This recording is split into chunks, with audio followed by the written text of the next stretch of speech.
Malapit na election ngayong ika-10 ng Mayo, dapat alamin natin kung sinong bobotohin. Pero kung sino pa talagang bobotohin, yan ay aalamin natin. Una, accountabilidad at integridad. Sila ba'y matapat? Wala ba silang record ng mga korupsyon? Wala ba silang record ng mga pang-aabuso? Dapat niyang alamin. Pangalawa, dapat mo ring alamin kung dinidisclose ba nila ang kanilang ASALN or Statement of Assets, Liabilities, and Net Worth. Meron ba silang record ng grafting or plunder? Dapat mo yung alamin dahil yan ay karapatan mo. Pangalawa, meron ba silang proven na track record or experience? Dapat alam mo kung pinipili mo kandidato ay may alam sa pamumuno. At dapat mo rin alamin kung meron ba silang nagawang makabuluhang batas na itinasa. Pwede ba nito sa mga barangay, sa Senado, sa buong bansa. O pwede namang mga NGO kung siya man ay naging NGO leader. Bakit ba dapat natin ito alamin?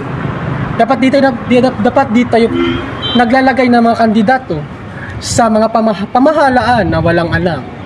At yan ay karapatan mong alamin kung meron ba silang kaalaman sa pambabatas. Pangapat, progresibo at plataforma. Ang alamang progresiya ba ay para sa masa, kagaya ng free healthcare, free education, workers' rights, human rights, and environmental protection.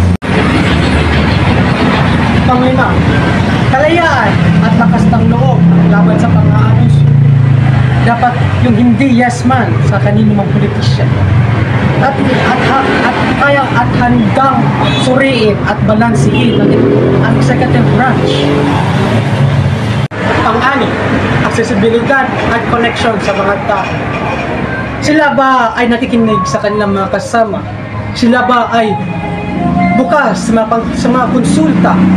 O sila ay walang connection sa mga tao kagaya natin? Speaking when they... At ito naman ang mga red flags na dapat mong alamin.